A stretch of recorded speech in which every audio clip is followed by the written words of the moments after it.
back. Good morning. It worked. It's afternoon. Okay. This is morning. It is afternoon. All right. In California. Pass that back and forth. Yeah, I was just going to say, let's set this here and hope the phone switch does not eat it. It is hungry. Who wants to start? Introductions, whatnot? Okay, well, technically my name's on the panel. So. Yeah. All right, anyway, this is the, what did I call it? The Telco Data.us panel. I don't think my name, that was part of it, but it was the... US didn't go in. The Telco Data Talk panel. It's something like that. Anyway, the whole intention of this, I don't know how it was billed or how many you know, but the point is to take questions and answers on telecommunications. All the stuff you want to know, but don't know where to ask. That which we know better than to ask? Right. Exactly. If you want to ask something you know better than to, if you think other people in the room don't know the answer and you think they'd benefit, well, why not? If you ask something stupid, we'll give you a stupid answer. Oh boy, I didn't know that was on the table. Might as well be. Anyway, we're going to start off. This is Joe and myself. Or Nate. Or Nate. Oh, Yeah. If we're all going first names. If we're all going Okay. first names, he does telco stuff.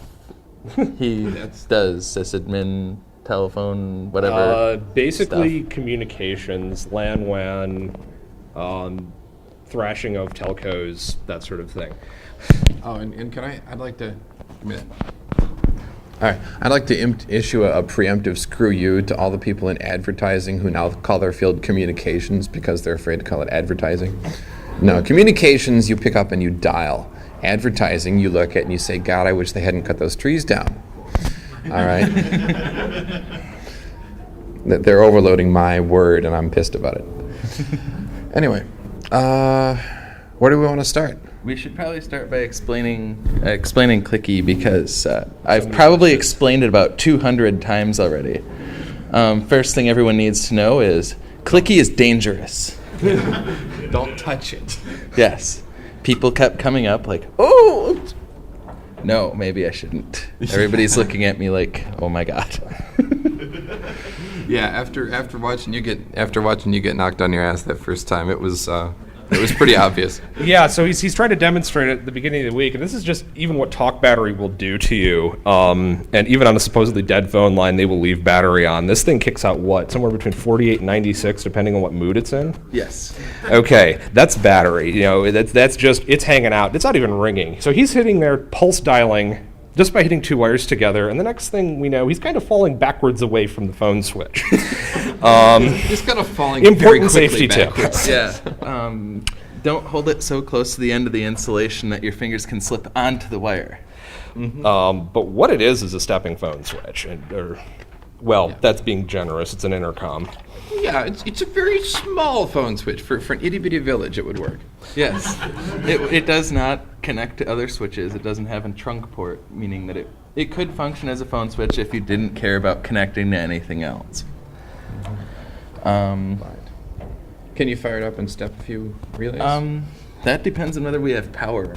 Yeah, there's power right here. I can plug Okay, it in. the next question is are we going to kill something if we plug it in? I don't think it draws that much. No. Famous last words. Well, at least not when it's not intentionally trying to knock somebody away from it. I was It about to clicked. say- It woke up. clicked. Okay, so it is at least I can hear the caps bouncing, so yeah. Bouncing. Well, they're Do you have a modem in your computer? 'Cause it's got a phone jack. I don't hanging think out. I don't think I have drivers for it. It's a Win modem, and I run Windows. hiss, so- hiss. Windows XP comes with Win modem drivers. Well, let's Oh, see. hey, look, we got another microphone. No, this is just for the video. These Oh. soft spoken. Okay. Yeah. If you don't, we can I probably... carry a large stick, so that's okay. If it wasn't for the fact that the Coke got destroyed. Yes, It's in pieces. Payphone. Don't ask. Actually, isn't that a Rubicon relic? Yes. Okay. No modem. I was making a hacker's reference. Yes, this is a payphone. Don't ask. Okay. So while Nate's doing that... No drivers. No drivers. Just take your Bummer. micro cassette recorder, insert $5 in quarters, and never again pay for a service that could be free if it weren't run by a bunch of profiteering gluttons. You invented that photo movie. I am impressed, sir. Not too many times. All right, so I do actually just want to, because we didn't get this thing ready for demo. No. All right, I'm going to unplug it just for safety's sake. Yeah, I was about to say before we... It is fired up. It's ready to rock. Come on. Yeah. Any Anyway, takers? how it works is that there is a line finder relay and then the selector. And what happens is when you pick up the phone. Oh, I'm what? Yeah, but this is video. Sort of broken, but okay. There's a line finder relay, and when you pick up the phone, it just knows someone picked up the phone. The job of the line finder relay is to find the line that just picked up. When it does, it then patches it in here, and it does some stuff with the relays. We'll just pretend this is like the magic happens here sort of section, because holy crap, I don't know. This is all... Then it goes in, this routes 2 calls at once. There's 2 finders and 2 selectors. And what happens is this absorbs your pulse digits. So you'll be like dial 3. When it terminates, it then uses this relay to, it's constantly clicking when there's a line off hook. And it times the ringing cycle. And it's actually putting out ringing voltage. It's the ring generator relay. And the destination port gets put into the ring generator relay, where it starts sending something, how much? Do you know? It should be... It's U.S. standard is 90 volts, but I don't know Yeah, what they really approximately 90 volts at 20 hertz. We know it won't fry a modem. Yeah, we haven't cooked any modems yet. But it definitely rings pretty much anything we've thrown on the line, including mechanical ringers. This is pretty much a subset of what every single phone switch in the United States up until about, the 60s? Mm-hmm. And even on through the early 80s did, except you had selectors that were, 2-axis selectors that were doing pretty much the same thing. Yeah, your voice isn't going on the video, so you need to, one of those talk mics has to at be- him? Yeah, or stand closer to him. Okay. These things are still common. Not in the U.S., thankfully, unless there's some rural Appalachian telco that this is hanging out in, and in which case I feel sorry for the poor bastards that are hooked up to it. I have been told there you can still find quite a few of stepping gear in third world countries, because after we took it all out, we shipped it overseas. Merry Christmas. We traditionally screw other countries, and this is one of the winning ways. Yeah, and rather than upgrading to some of the newer 5ESS or I don't know what's even current these days. 5E is still current. 5E is still pretty current. They just go to cellular switches instead, rather than pulling the extra copper and actually plunking down a couple of mil on new PGT infrastructure. They just drop in a cell switch instead of just going off these things. Because the infrastructure is more fun too, especially in countries where you have no established rights of way, things like that. You drop a cell tower, you're done. Anyway. I wanted to point out that one of the reasons that's actually pushing the schedule, the deployment schedule of the electronic switches, there were, number 1 ESS is hybrid mechanical electronic. It's electronically controlled, but all the actual line switching is done by mechanisms not that dissimilar from this. And they're hard to maintain. You've got moving relays and lots of things. The contacts need cleaning, the relays need replacing a lot. And the people who know how to do that work are retiring. And when you have infrastructure you can no longer maintain, you need to replace it. And so, the last couple 1A ESSs in Ameritech territory were just replaced in the last year or 3. They did that to Waterford? Waterford, a couple in Detroit, Roseville. There were a lot of places still running on these old switches, and the people are retiring. They're taking the buyout, or they're just dying, or whatever. And cadmium in the relay contacts, who knows? But so the deployment schedule was kind of rushed because of that, and it's really interesting to watch them take out one of these old switches, because everything now is in cabinets, and it's all nice, and you just wheel it off the truck, you roll it upstairs, you take the feet off, you bolt it to the floor. The old stuff could be in 23-inch frames, or it could be in 40-something, these wide frames or whatever, and a lot of them were essentially built on site, back in the 50s, 60s, 70s when they were installed. And so you don't really want to cut those pieces apart when you take it out and ship it to Mexico or wherever it's going. And so they're trying to take out like 4 frames in a row in one unit, so they can just take the entire, trunk selector frame and run it down to some other country. Trying to get that thing out of the side of the building is impressive. I sometimes have to cut a hole in the brick of the CO. Yeah, most COs that are multiple floors, if you look at a lot of the older central offices, you'll see doors that are just going nowhere. Oh yeah, on the a side door of the coming out building. the side of the building. Royal Oak, Maine is a good example of this. You just look at the side of the building and there's like a door 4 floors up. And there's no stairs, just a door. And they're actually used to, when they installed the equipment, they would bring a crane up and they'd open that door and they'd swing the equipment off from the crane into that door. There's no swing about it. You don't want this hitting the side. You don't want $1 million Right. phone switch hitting the side of the building. It's not like they were penduluming it. Yeah. They were They kind of hang- like reaching for it. Yeah, they hang it there, like outside the door, and then they tell a couple of barely above minimum wage guys standing inside, like on the 3rd floor of the CO, looking down, just reach out there and grab it and pull it in. And we'll let the lead out of the crane and let it set down as you pull it into the building. Don't fuck up or you will die. Pretty much. Yeah. But the electronic equipment's a lot nicer. It's a lot lighter, It's usually rack mountable. and it's modular. So, Yeah. Yeah, you take out the heavy parts and you carry it up the stairs or whatever you have to do in a building with no elevator. You carry the other parts up the stairs, you put them back together. But the old mechanical stuff was not so kind. Though it does last, as is apparent. And you can see when it fails, because it arcs really nicely. Do you want to open up to questions here? Or? Absolutely, the whole thing is questions. I was about to say, at this point, questions, phone information, anybody's ever been curious about and wanted to know? Can I ask a question about the Telco data site? I guess that would be fine, yes. Pass the mic over. Have a mic. And maybe, I apologize if it's like in the FAQ section or something on the side of this, obviously haven't read it. Question, but the source for your data, what the source says, Uh-huh. when I put in an MPA and XX and I get, this is the address, these are the exchanges, I mean, is that public and furthermore free information? That's an alert, isn't it? Well, they do sell it in LERG, but they also, for regulatory reasons, the North American Numbering Plan Administrator, or NANPA, actually has to publish a certain amount of the data for accountability reasons and for competitive reasons. They have to publish that information. It is actually available for download on their site. Yes, for free. It's not as comprehensive as what I have. It simply says this phone number goes to this switch, it's in this rate center, it's an Ameritech, good luck.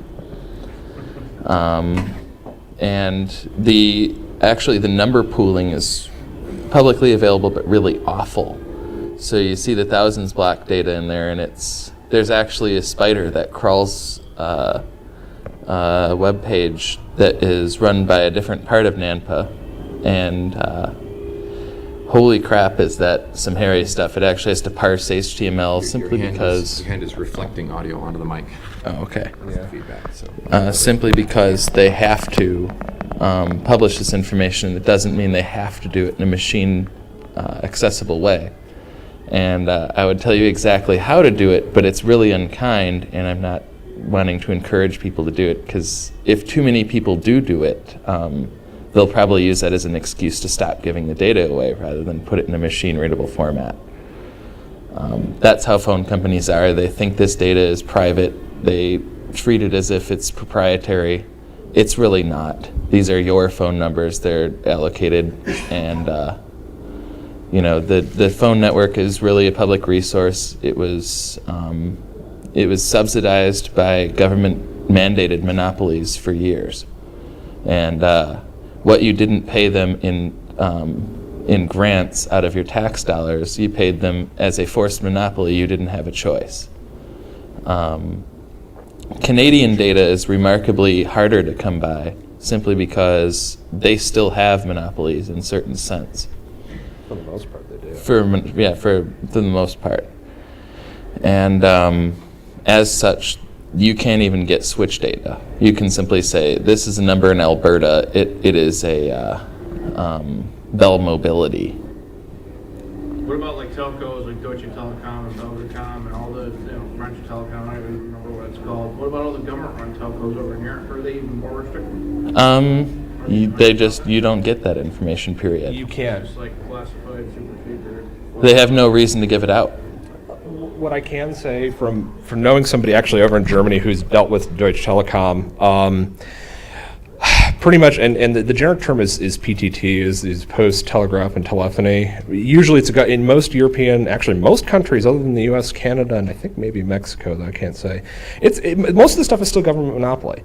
And they treat this stuff like it's more than nuclear classified. Getting information out of them, getting them to even install a phone line is very, very difficult. I remember in one instance he was saying, oh yeah, I just had 3 ISDN BRIs dropped in my office. I don't know what the numbers are. They just I ordered them, they showed up and installed them, and they won't give me my own phone numbers when I call them up because I can't validate that I'm a customer because I don't have my phone number. So if you can imagine the worst government bureaucracies, like think about the IRS before, I don't know, one would say the reforms didn't happen, but think the worst of the IRS applied to your phone bill. Yeah, and the thing about BRI that makes this really suck is that generally your SPIDs are based on your actual phone numbers. So if you don't have that information, you can't connect the switch and turn the lines up in order to call someone and have them read it off their caller ID. A SPID is a, God, I can't remember the actual acronym it stands for. Yep. Yeah, Service Profile Identifier. And basically, it's an internal numbering thing for the switch. You say, I am SPID so-and-so, and it goes, cool, well, I have this DID and this DID and this DID for you. I'm going to direct traffic your direction for these numbers now. Realistically, in the United States, for BRI, we tend to simply assume there's only one DN for each SPID. There's no technical impediment for you to not have 20 numbers assigned to your ISDN line, but they just simply won't in most cases. Or can't. A lot of times they're bringing stuff out, and the switch can't even speak anything other than that because they didn't think anybody would ever want to do it, even though it's in the spec. I found in many cases too, phone companies actually limit what they offer based on what their provisioning and billing systems are capable of billing. Because there's no reason, for example, that you can't have the phone company do an IVR menu for you. Any of the computerized switches actually support the ability to play a recording and absorb a digit and route the call based on that. So they could be running a phone switch for you and just drop you 5 lines instead of one for each handset. But they don't because they have no way of billing it and no automated way of setting it up. Centrex is an interesting beast, and it depends on, what I can say is it depends on the state. Even if it's one theoretical LEC, if like SBC or now AT&T, depending on the state you order Centrex in, they all have different feature sets because of the tariffs and because they, as much as they claim they're all one phone company, you've actually got something like 50 different billing systems. It's not uncommon. It also depends on the switch. As far as doing things like assigning multiple DNs to a BRI and things like that, switches are notorious for implementing everything you could possibly imagine. The people who design the switches read the specs and say, well, this looks like fun. We'll build it in. It'll be buggy, and if nobody asks for bug fixes, it'll remain buggy, but it'll be in there. But yeah, the billing systems are really what limits what they like to sell. As far as Centrex's goes, a lot of that can depend on the actual switch that's in the area. My understanding, and I haven't done Centrex work, but my understanding is that it was put forth by Lucent, or by AT&T or whatever they were calling themselves at the time, when they took over the ESS manufacturing from Western Electric, and said, well, let's add some features and get some brand name stuff out there. So they made this thing called Centrex, and other people's switches couldn't do it. And then the customers weren't happy with that, so they had to kind of push that out. But I think there might be some intellectual property encumbrances with some of those feature sets that are actually switch maker proprietary. I can't say for certain. Well, I've done a lot of installations for some of my own customers. I've done computer you're consulting for. And now we have Centrex in one area where we live, and it was just like they, to call office to office, they just dial 4. They don't have to dial the entire, prefix to suffix at that point. And then you gotta hit the 9, just like a feature set on a PBX would to get out. And with the amusing thing about the IVR thing I was mentioning, they could be charging people for more phone lines as a result of this. They could build it into their Centrex feature sets and add it as yet another thing they can charge you for. And say, oh, well, you need a phone line for every extension now instead of just one for your phone system. And they could be billing people. There are companies who will willingly pay for 8 lines into their thing for all 8 employees rather than have to worry about a phone system. Well, that's what it was originally sold as. The original concept, and I'm just racking my brain as Nate was talking here. Centrex was also deployed because they were rolling out all these new switches at the time. They didn't want to roll out, because back in the day, when you ordered a PBX, you had to order it from Western Electric through the bell, and they dropped it in and maintained it. They got really tired of this because as they started rolling out more PBXs, the maintenance costs went up, but they couldn't raise it due to tariff. So they came up with Centrex and ran it off the switch. You can do also, and as Dave was saying, it was in all territories. Like in California, we can get an auto attendant, but you wouldn't believe what it costs. It costs us almost less to pay a secretary at the company I work for than it is for them to do custom voice response stuff. Or not voice response stuff, but custom auto attendant, auto answer stuff. In Tennessee, you can't get it. All you can get is a Centrex phone line. Again, dial the 4 digits of the number, everything's assigned in a group, hit 9 to get out. The other thing I want to point out, phone companies love, while we're on the topic of Centrex, phone companies love to sell you Centrex because it costs more. Most PBXs these days, as long as you order ground start regular phone lines, you're fine. They're saying, oh no, if you're hooking up a PBX, you need a Centrex line. If your PBX has every feature set that the Centrex feature set's going to do, don't order it. We found when we did a cleanup last year of all of our analog lines at all of our remote sites, the company I work for, we found that we were spending on average 3 times extra that we needed to spend because these lines have been sitting around for 10, 15 years. The person who originally ordered it didn't know any better. Wow. Converted them all to what they call 1 NMB or just a standard loop start or I don't know, was it G for ground? Ground start lines, and most of our costs went away. We weren't using the Centrex feature sets. That's great. So I wonder how many organizations out there in the same boat that could do this sort of a cleanup procedure, audit all the lines, and say, do we really need this? That would hurt the telcos, maybe my paycheck. But now I want to go back to the thing you said about the maintenance costs when you have somebody else locates a piece of equipment in your building, and then it's their job to maintain it, and it's your job to let them in. That is the big pain. It's like getting on the roof of the hotel here to install the uplink for the conference network. Took like hours of waiting for someone to materialize with a key to the roof because Jimmy Chan wasn't around. I didn't think about that first time. Yeah, it's Sunday morning, but Yeah, it is Sunday morning. yeah, if you people watching the video can't tell, we were all up late last night. Lately I've been contracting for cell companies, and 90% of the sites are out in a farmer's field somewhere or behind a hardware store in a little fenced compound or whatever. They're really easy to get to. That other 10% is an absolute pain and takes as much time to get into as the other 90% together. Because you've got to call this guy 3 days in advance and have someone meet you at the site and then provide ID. And I'm a contractor, so I don't have ID, so I got to call the tech and have him meet me there. And then he shows up and he's like, all right, you're good, you're in. He leaves, and then I got to go get something or whatever, and things screwed up, and I got to come back, and it's another 3 days wasted. Getting access to customer or landlord sites is a royal pain. And so anything you can possibly do if you're locating equipment somewhere else, anything you can possibly do to make it manage itself, make it maintain itself is a bonus. And these, mechanical.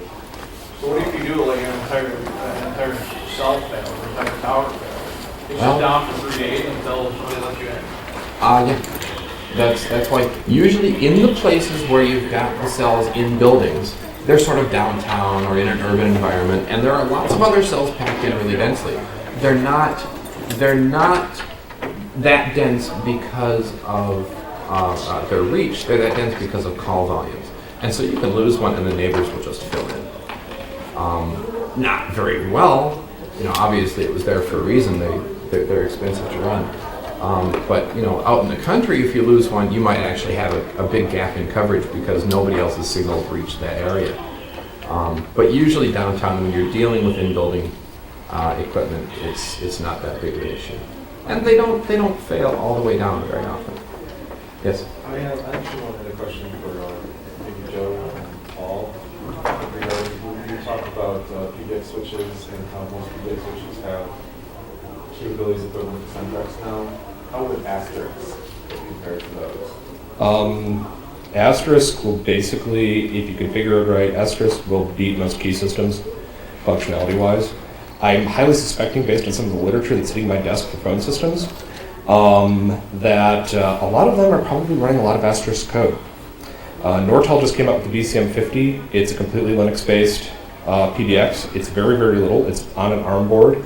I'm supposed to be getting one, but based on some of the feature sets that they've been talking about, I wouldn't be surprised if Nortel said, hey, let's go run up a bunch of Asterisk code and just integrate some of our I've seen stuff. a couple of them, and the management software, I swear to God, the underlying code looks almost exactly like Asterisk. Like they sucked bits and pieces and changed it just enough to make it look like it's not it, and then came up with some proprietary crap. Out of fairness to some of them, there are only so many ways you can encode, PCM audio. Yeah.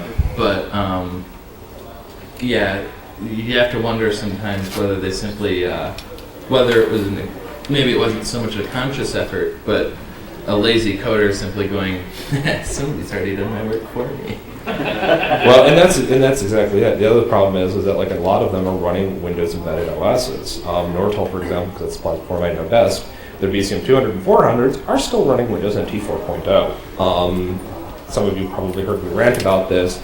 We have a nightmare every time securing these things. And then all of a sudden we're finding out, and actually kind of got confirmation last night indirectly, that they're going to be porting all of them over to Linux because they don't really want to keep going on the Windows line, and these are effectively PCs anyway. A lot of key systems I've evaluated, a lot of, when I mean key system for anybody who doesn't know, think dead stupid phone switch. It's a dead stupid PBX. The key system comes from you pick it up and you push the line key depending on what extension you want to ring or what line you want to use. They're usually more intercom than they are phone switch. They usually have an outboard voicemail. Though that's, again, becoming increasingly uncommon because you take apart most key systems and most small PBXs and you will find PCs inside with interface cards. This sounds amazingly like an Asterisk system. The merger is, it's going to be about equivalent if it isn't already. And the question would be, if you get one of these things, out of a dumpster somewhere, you tear it apart, you go to the drive, and you say, gee, look at all these nice interface cards. Can I get the drivers? Because this thing is based on Linux. Can I get the drivers off of their OS and integrate this into my own Asterisk setup or whatever? That's the big question. There's so much interesting telco hardware out there, and it would be great to be able to use a line module from a DMS switch or something like that, just as a FXS card for your Asterisk box. Yeah, sure, I want to serve 11,000 lines. If you just had drivers for it, it would be great. You need like a P4 for that.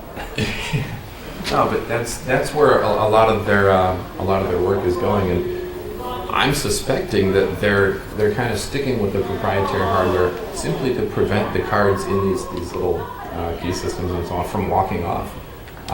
Because it's hard for people to get working. But as that changes, as they realize, maybe it's not worth their while to do the proprietary approach, as more and more parts of the system get standard, we're going to see more and more of this really capable hardware on the market that you can just plug in and use. And that's going to make everybody's job a lot easier.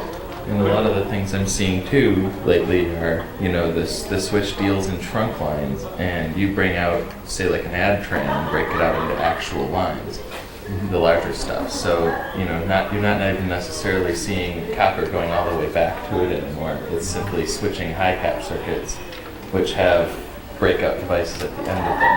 That's true. And that's really the way it should be. Yeah, agreed. Couldn't you I always thought it would be cool if you could like make your own little personal telco. You'd have like your all your asterisk boxes, and then you go up to channel banks, you go to sub copper to sub homes. Could you be just like Verizon and basically do this with asterisk yourself? You could. Telephone company regulations prevent you from putting switching equipment in other people's central offices. So you would have to get a channel bank at their central office. You'd have to gain CLEC status. You would have to negotiate interconnect agreements. You'd have to pay to collocate your equipment there and then run T1s back to your switching center. Where God help me hope you're not running just asterisk, or at least more than one of them. Well, on top of For that, the love of God. you'd also have to be running SS7 as well as part of your interconnects, which I believe it's kind of, I suppose it's kind of been SS7 as of the last ones. Yeah, there are projects for that. Yeah. And for everybody who doesn't know, SS7 is basically how phone switches talk to each other between central offices. It's the Waterfall signaling protocols. There are parts of it that are used for simply saying, trunk one, line 4, there is a call coming in from this number. We're trying to get to this number. Can you complete the circuit? And it says yes. And then it starts ringing the end party, and it comes back saying, I'm ringing the end party. And then the call either picks up or it comes back and says, the user is busy. Or it will say, the user has picked up, open a voice path, supervise. Just begin billing. There's also where you'll notice at a certain point in time in the late 80s, the phone company started offering automatic callback, where it would just continuously call a number, and it would ring your phone when they were no longer busy. What would it do? Just kind of. And what it actually does, every every 30 seconds, it would try to open a voice path over SS7 to the other switch. And it would look and see if it got a busy response code. If it didn't, it would say, hold on a minute, ring you, and then it would say, okay, complete the call while yours is ringing, and hope that you would pick up around the same time. But if, yeah, as Paul's saying, dear God, don't do this with asterisk, though for all I know, there's probably some CLEC out there that is doing this. Right. You have to, if you're running that kind of interconnect, you're running that kind of trunk, you have to stay up 24/7. Going down is not an option. You can actually get failover for asterisk. Well, I mean, that's the thing. You'd have to set up multiple redundant asterisk systems It's and not trust. asterisk that we have the problem with. It's that if you dropped an SS7, like, you can actually affect the phone system in a negative way, because the other thing that exists, not only is it trying to open signaling paths, and there are timeouts. So, they're just squirting over the path, hey, can I get a path? Can I get a path? Can I get a path? And then waiting for you to reply. And it's possible, if you receive a high call volume, to cause really bad things to happen at the other end of that SS7 link if you don't answer. The other thing that you'll find too is that it's also used for something called Tcap, which is database lookups. So where you're trying to look up, say, I need the caller ID data for this user, or does this user have collect call block? Can I third-party bill this user? Or even local number portability is another one. Do you actually have this phone number? Because I think you do, or does somebody else actually have this, and I need to complete the call in another direction? What I was going to say, though, about Asterisk in terms of being your own phone company, right now we're looking at Asterisk to do some tenant stuff, because we have tenants in our office building. So if they're bringing their own lines in on your PRIs or on analog trunks or whatever, then you can use it. Somebody's talking to me last night, I didn't catch her name, about sub-billing with Asterisk to your tenants off the lines that are coming, your DIDs that are coming into your office. So you're not exactly being a CLEC, you're just kind of providing services to your tenants. So that is one niche use of people, third parties outside of yourself being used in an application like that. So we're potentially looking at, instead of adding a third cabinet to our Option 61 Nortel, which is not a small space investment, doing a bunch of additions using Asterisk with some of the sub-billing software that's out there to provide those services. Okay, as far as being your own telco, I want to go back to that idea. Rather than going the official route and putting equipment in the central offices and negotiating with the phone companies and doing that, you could take the total guerrilla approach and just say, okay, we're gonna all run our own equipment and do our own links and kind of run independent of it. And you should go to personaltelco.net. And there's There's an interesting project. It's kind of like, I learned about it in the same time period where I learned about Seattle Wireless. It's a very similar sort of idea. People are trying to create their own infrastructure using unlicensed radio spectrum. And yeah, they're doing all sorts of things. I haven't been to their site in a very long time. I don't know what they're up to lately, but I'm gonna go find out. You know, Nate, I do have one bitch about, since you're in the cell industry. Oh, please. What is up with, it's like you can't get a cell phone anymore that's got any decent, the compression and the vocoders are using absolutely blows. I literally had guys use Skype on their, their cell phones and get a better sounding connection than their standard, voice. Because the vocoder issue is channel capacity. They simply don't have the spectrum, they don't have the tower density they need to handle the call volumes. Analog even sounded better. Oh yeah, analog sounded better, and it would hold like 20 calls per cell, or something ridiculously low like that. Well, you get an 8-to-1, vocoder, a 12-to-1 vocoder. You're looking at a lot more, customer billable minutes per tower. People really loathe busy signals, and or system not available, retry later. They do anything they can to avoid that. What they should be doing is putting up more smaller towers so they have the density. The deal here, for anyone who hasn't done a lot of cellular research or reading, is called geographic frequency reuse or spatial frequency reuse. The very first mobile phone systems, you had like one site in the middle of town, and your mobile unit bolted to your trunk was blasting out 50 watts. And they had, a certain, let's say a handful of channels they could use. And so that meant you had a handful of phone calls that could be in progress in the entire metropolitan area. A handful minus one, there's a signaling channel. Yeah, and the signaling channel Using actually. the entire challenge for signaling? Yeah. The signaling channel was also known as a calling channel because someone would actually pick up the microphone. They'd say, Unit 3, you have a call. Well, and on top of that, you also have to keep in mind that these were more like land mobile radios with phone patches. Exactly, and it was possible to hear other people's calls. And so then the cellular system. Well, these were transistor units that were mounted in trunks. The big deal with cellular was that now we've got all these little base station sites all around the area, and somebody who's on this cell is taking up this radio channel. And so for the couple neighboring cells, that radio channel's got somebody on it. But when you get to the other side of town, you can have another call on that same radio channel. And you've got geographic frequency reuse. And the denser you can pack these cells, the less power you can run, the smaller space you splatter that channel over, the more total concurrent calls you can have in the same amount of spectrum. So instead of putting up constant 200 and 300 foot towers, why don't they just go off the Wi-Fi concept and only have 60-foot towers? Not in my backyard. 5 or 10. Talk to your homeowners association, talk to your local city government and say, my cell phone quality sucks because my company has to run a 37-to-1 vocoder, and it's because they don't have the ability to put as many towers as they need up.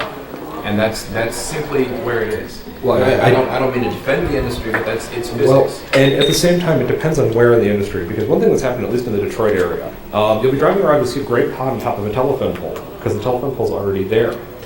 I know Nextel the white pods on the other side, unrelated shape like that's ricochet. Don't even go there. We're down to 5 minutes. Yeah. Basically, they are starting to do that in areas that geographically make sense. Because I've seen these. I haven't been able to identify all of them because they're usually in beige NEMA enclosures with no identifying stickers. Darn it. They're connected via either T1 or fiber. I have seen some with Nextel stickers on them, but they're using the existing infrastructure. And again, I don't know all the carriers that are doing this. I only saw one Nextel sticker on one box, and it may have been there by accident. We need pictures. Had I known I was doing this, I might have gotten pictures. But they are starting to do that. They are starting to do the microcellular level on existing phone infrastructure. The telcos are pulling an immense amount of fiber. These are 72-strand cables. They're not using all of them. You can buy dark fiber from the telcos. They're just not really advertising it yet. And there's multiple wavelengths per fiber, so you can have several colors on all 72 strands. So if you're driving around and you start seeing things, if you start seeing little gray pods or even their white antennas with big beige boxes underneath them, those are cell sites. And I'm starting to see a lot more of those now. That's like within the last 6 months, though. Yeah, I've seen a couple. There's a website you should check out. I think it's called wirelessadvisor.com. They have a section of their forums called the Tower Hunting Team, and they love the cell phones that are disguised as trees and clock towers and stuff. But in general, they collect pictures of different types of cellular equipment. And so if you start seeing these things out there and you don't know what they are, take a picture, post it up on Tower Hunting Team with as much data as you can gather, and let the people comment, because there's some really knowledgeable people on those forums. I really like the West Bloomfield tactic where they had the 200-foot tall T-Mobile pine tree. No, it's Sprint. Oh, it's T-Mobile's on it too. Oh, that's right there. Yeah, basically, City of West Bloomfield, Michigan said, you can't build a cell tower that's that high, you have to disguise it. So they put ARF transparent fake pine branches around a 200-foot tower? It's a 200-foot tower. It sticks out like a sequoia, which, by the way, don't grow in Michigan for anybody who's not from Michigan. And so it's even more obvious than anything else. Trees, tower, trees. Seriously, we got 5 minutes? No. Yeah, well, you do have 5 minutes now, but Okay. he has a question though. I just wanted to say that my family has a lemon field, and next to it there's a walnut field that was recently cleared out, and within 2 days or so it seemed, a huge palm tree sprouted up. This is Southern California, and it's perfectly straight, and then it has leaves at the top. And it's a cell site. And we were like, we didn't see that 2 days ago. Sudden pine tree growth for the Yeah. people in the video. Palm tree, rather. Right? Somebody missed a zoning meeting. We've got one of those pine trees in Basking Ridge, New Jersey, too, right off 287. Take pictures. There are thousands of these things out there. Andrew and a couple of other companies make these disguises. It's like Andrew has been making microwave equipment and antennas and towers for decades, and now they're making pine needles and things like that, because that's what the companies are buying. There's so many varieties of these disguised towers. It's hilarious. Yeah, the biggest problem everything has is not in my backyard. No one ever wants this stuff to be in their neighborhood, but they want their cell phone to work perfectly. I've noticed that even with Wi-Fi, they're their own worst enemy. It's like, especially in rural areas, people come to me all the time, how come I can't get cable DSL? I'm like, well, we can put a 200-foot tower up there. Oh, I don't want that in my backyard. Well, how bad do you want service? Yeah, too bad. That's it's how like it you're your works. own damn worst enemy. What do you want here? I like the rich towns who can afford to make like a wireless infrastructure. They're all like, well, I don't want these unsightly boxes hanging off my light poles. There's no way. Those look like shoe boxes. They're awful. And it's like, well, fine. Don't have wireless on your city. What gets me is that, back when all these electric utility poles were put up, nobody cared, and we've gotten so used to them, we don't even see them. And some neighborhoods are putting their utilities on the ground, but most of the time you drive down the road, there's this huge forest of wires, and then people are like, one more tower. Oh no, we can't have one more tower. We gotta You get get the used to something it. to hit. That's why we The other don't thing bury is that the towers are frequently painted with that kind of light absorbing gray paint, so they tend to, no matter what the sky color, they tend to blend in. Yeah, the kind of sky bluish. Yeah, you can do that. It doesn't work that well. Or maybe it's just me. I see towers everywhere. We say because we were apparently time short. Is anybody got one more question? Or? Yeah, you guys still have like 3 minutes to Oh, okay. 2 short questions or a long one.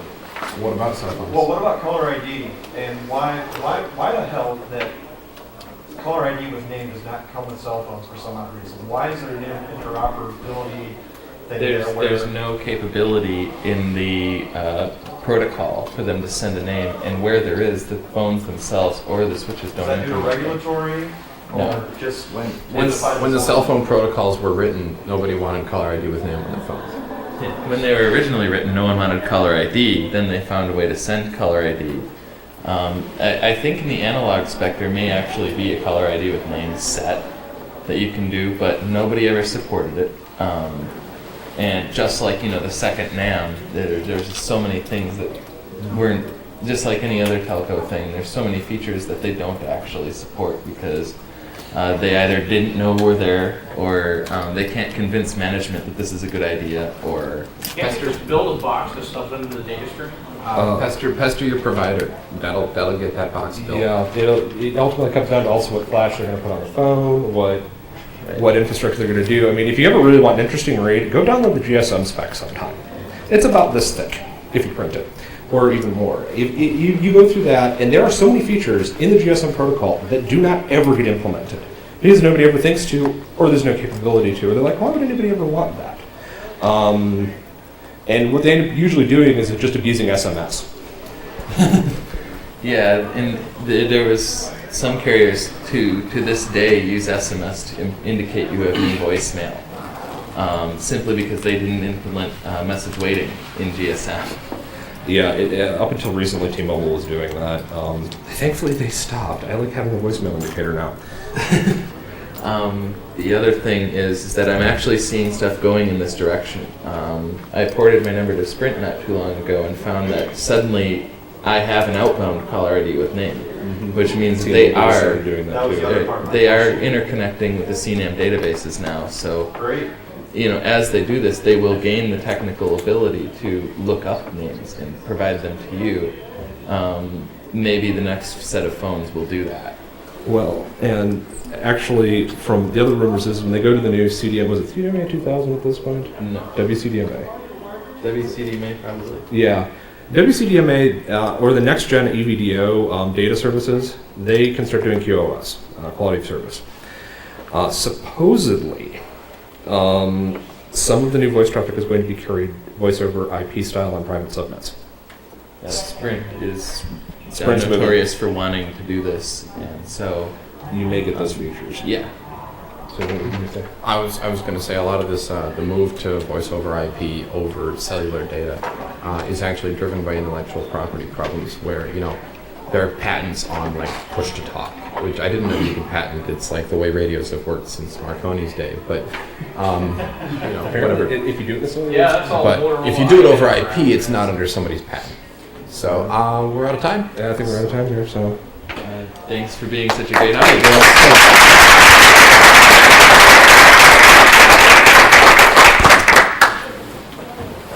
Too bad I didn't have that. I don't want to spoil the question.